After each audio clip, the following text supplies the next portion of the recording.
and welcome all. Now today's topic is law of demand.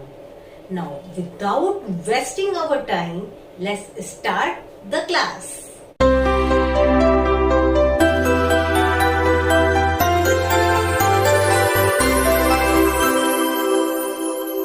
The law of demand is one of the fundamental laws of economics.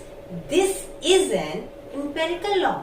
That means this law is based on observed fact and can be verified with new empirical data.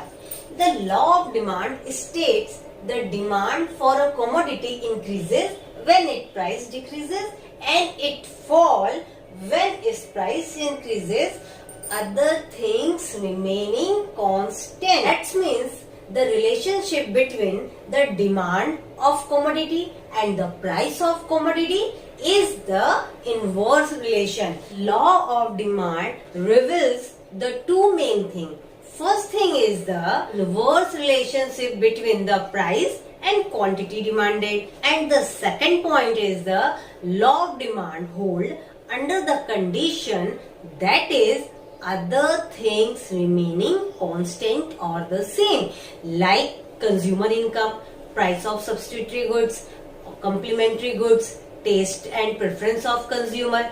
But always remember, these factors remain constant only in the short run. In long run, they tend to change. We can say the law of demand hold other things remaining constant only in the short run period. Is that clear?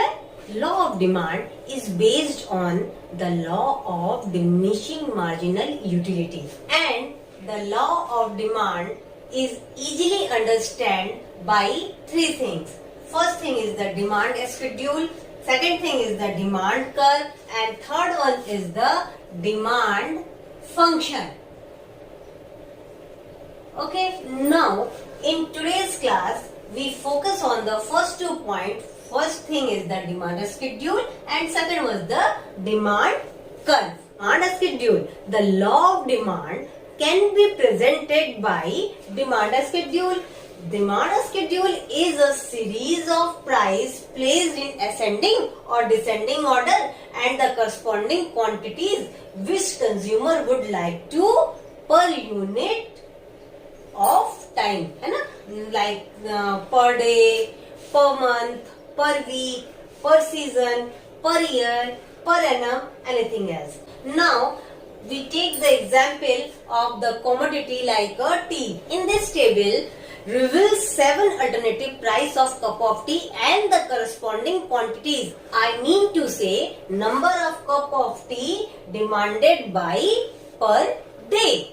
At each price a unique quantity demanded as per table depict. As price of tea per cup decrease daily, demanded for tea increases. This relationship between the quantity demanded of a product, here is a tea, and its price of the basis, the demand of cup of tea. Here the second point is the demand curve.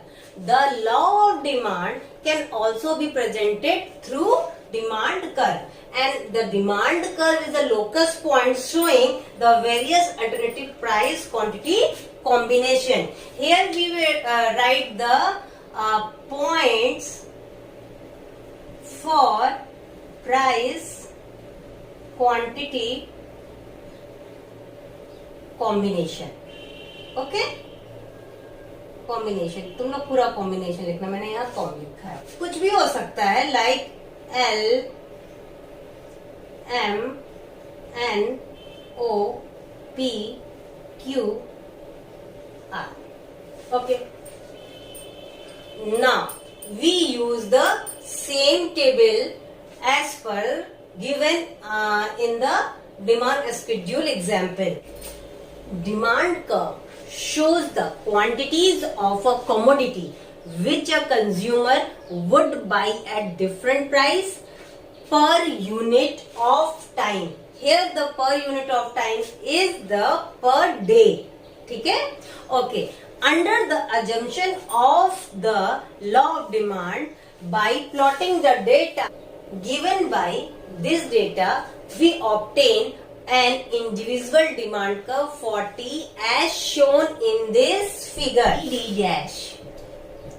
D dash is demand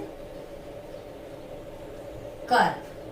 Okay, and it reads the law of demand. Each point on demand curve shows the unique price quantity combination. The combination read downward along the demand curve shows decreasing the price of tea and increasing the number of cup of tea demanded. Price और quantity का combination है, वो क्या show कर रहा है? वो ये शो कर रहा है कि अगर हमारा प्राइस बढ़ता है तो डिमांड कम हो जाता है, और अगर हमारा प्राइस कम होता है तो डिमांड हमारा बढ़ जाता है. We can say the demand curve show a functional relationship between the alternative price of a commodity and its corresponding quantity which consumer would like to buy during a specific time period, like per day, per week, per season, per annum, per year, per month. I hope all of you are clear all doubt regarding the demand schedule and demand curve. In next class, we will focus on demand curve in detail. I hope this video make your study is in a very easy manner. All the best, take care, and don't forget to like, share, subscribe my channel Kisika Studies.